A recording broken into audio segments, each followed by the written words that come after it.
warahmatullahi wabarakatuh. Alhamdulillahi rabbil alamin.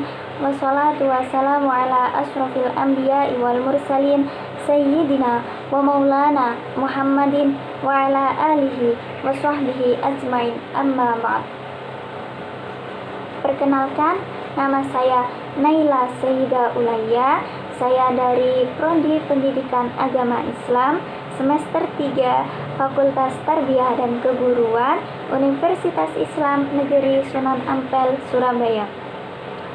Di sini saya ingin memenuhi tugas mata kuliah Psikologi Perkembangan yang diapu oleh Bapak Dr. Haji Ahmad Buhi bin Zuhri, MAG. Oleh karena itu, saya akan membahas tentang perkembangan pada masa bayi. Mengenai pembahasan perkembangan pada masa bayi ini, saya akan membahas tentang 4 poin. Yang pertama yakni tentang pengertian perkembangan masa bayi. Yang kedua yakni tentang aspek-aspek yang berkembang pada masa bayi. Yang ketiga tentang masalah-masalah yang ada pada masa bayi. Dan yang terakhir yakni tentang peran lingkungan terhadap perkembangan masa bayi. Langsung saja masuk pada poin yang pertama, yakni tentang pengertian perkembangan masa bayi. Mengenai pengertian perkembangan masa bayi ini biasa disebut sebagai masa dasar. Hal ini karena pada fase ini biasanya banyak terbentuk pola ekspresi, emosi, dan lain sebagainya. Fase ini biasanya terjadi pada tahun kedua setelah bayi dilahirkan.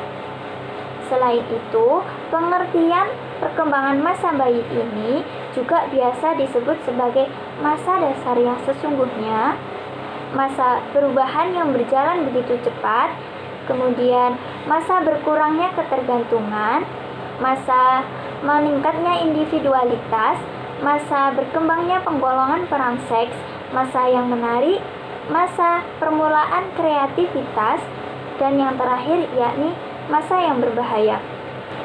Kemudian pada poin yang kedua yakni tentang aspek-aspek yang berkembang pada masa bayi.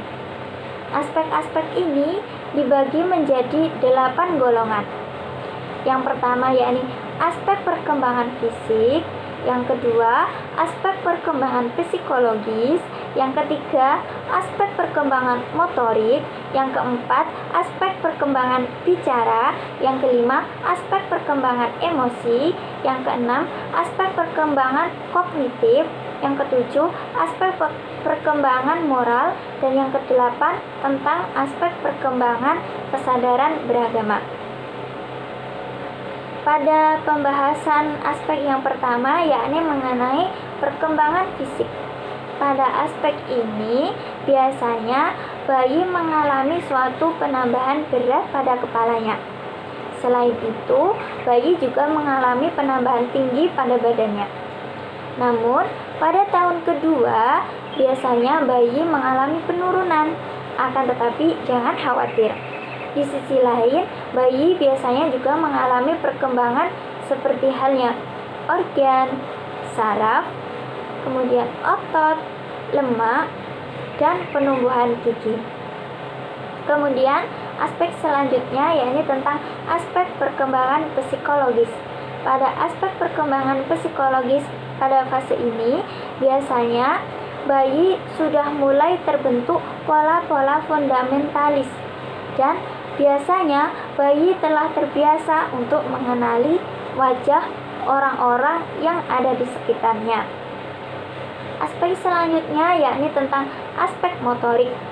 Pada aspek ini biasanya bayi telah bisa merangkak, berjalan, kemudian memainkan benda-benda yang ada di sekitarnya, dan bergerak.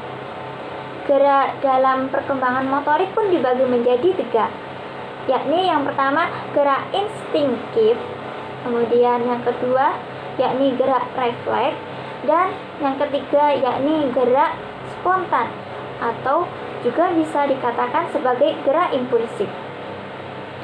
Kemudian aspek selanjutnya yakni aspek bicara. Pada aspek bicara fase ini, biasanya bayi belum dapat dikatakan mampu berbicara melalui kata-kata.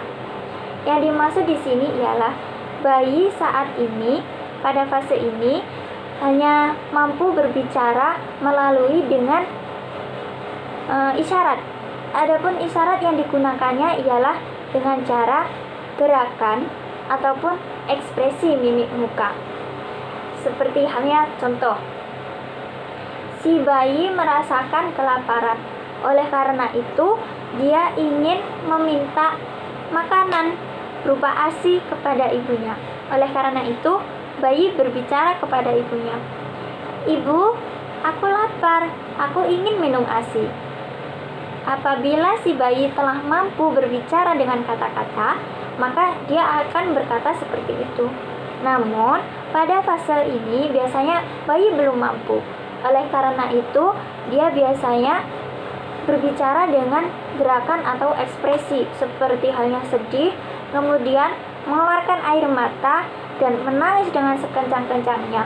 Itu merupakan tanda bahwasanya si bayi lapar dan ingin minum ASI dan lain sebagainya.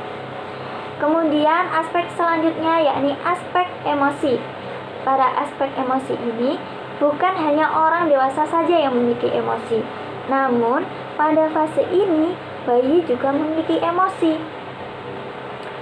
Seperti halnya rasa takut, senang, ingin tahu, sedih, dan lain sebagainya. Langsung saja pada aspek selanjutnya yakni tentang aspek kognitif. Pada aspek kognitif ini, biasanya bayi telah memiliki kemampuan. Adapun ciri-ciri kemampuan yang dimaksud dalam kognitif ini ada 3 hal, yakni yang pertama, bayi dapat mengembangkan imitasi, memori, dan berpikir. Kemudian, bayi sudah dapat mempersepsi ketajaman objek. Dan yang ketiga yakni yang awalnya bayi hanya dapat bergerak dengan cara gerakan refleks, pada fase ini bayi telah mampu merubah gerakan refleks tersebut menjadi gerakan yang ia tuju. Menurut Piaget, perkembangan kognitif ini dibagi menjadi 4 tahap. Yang pertama yakni tahap sensori yang terjadi sekitar kurang lebih umur 2 tahun. Yang kedua yakni tahap praoperasional yang terjadi sekitar kurang lebih 2-7 tahun. Dan yang ketiga yakni tahap operasional konkret yang terjadi sekitar kurang lebih 7-11 tahun. Dan yang terakhir yakni tahap operasional formal yang terjadi sekitar 11-15 tahun. Aspek selanjutnya yakni aspek moral. Pada aspek ini, bayi telah dikatakan mampu membedakan mana moral yang baik dan mana yang moral yang buruk. Oleh karena itu, di sini pada fase ini biasanya bayi menirukan kegiatan atau tingkah laku yang dilakukan oleh orang tuanya. Oleh sebab itu, pada fase ini sebaiknya sebagai orang tua kita memberikan moral-moral yang baik kepada anaknya agar si anak juga memiliki moral yang baik. Kemudian aspek yang terakhir yakni tentang aspek kesadaran beragama. Pada aspek ini si bayi telah memiliki perasaan ketuhanan. Maka biasanya dia menganut agama yang dianut oleh orang tuanya. Oleh karena itu, adapun hal yang seharusnya dilakukan oleh orang tuanya yakni sebaiknya orang tua mengajarkan konsep-konsep atau ajaran agama yang baik kepada anaknya. Selain itu, orang tua juga harus mengajarkan moral-moral terpuji yang telah diajarkan agama kepada anaknya. Kemudian masuk pada poin yang ketiga, yakni tentang masalah-masalah yang ada dalam masa bayi. Pada poin ini bukan hanya orang dewasa saja yang memiliki masalah. Akan tetapi, bayi juga memiliki banyak masalah. Masalahnya itu apa saja? Secara umum, masalah-masalah pada bayi itu juga seperti orang dewasa, seperti halnya kematian, penyakit, kecelakaan, kurang gizi, menjadi gemuk, dan lain sebagainya. Adapun masalah yang ditimbulkan dari reaksi orang tuanya yaitu seperti halnya bayi tersebut bukanlah bayi yang tidak diinginkan dan orang tuanya merasa kegagalan dalam KB. Selain itu, faktor ekonomi itu juga menjadi masalah bagi anak. Terus jika si bayi cacat, kemudian orang tua tidak menyukainya, kemudian bayi tersebut hasil dari zina, suatu saat dia akan merasakan menahan malu dan lain sebagainya.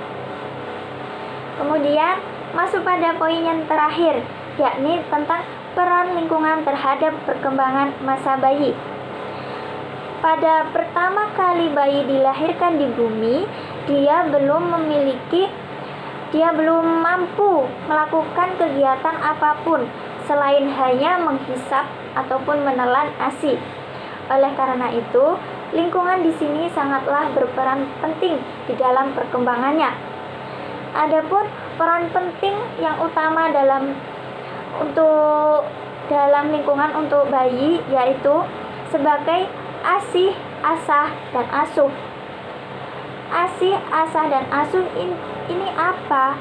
Ya, ASI, asah, dan asuh ini meliputi tentang memberikan ajaran-ajaran moral yang baik, kemudian memberikan rangsangan, terus memperhatikan gizi, kesehatan sang anak, kemudian memberikan permainan yang konstruktif, dan lain sebagainya. Sudah cukup?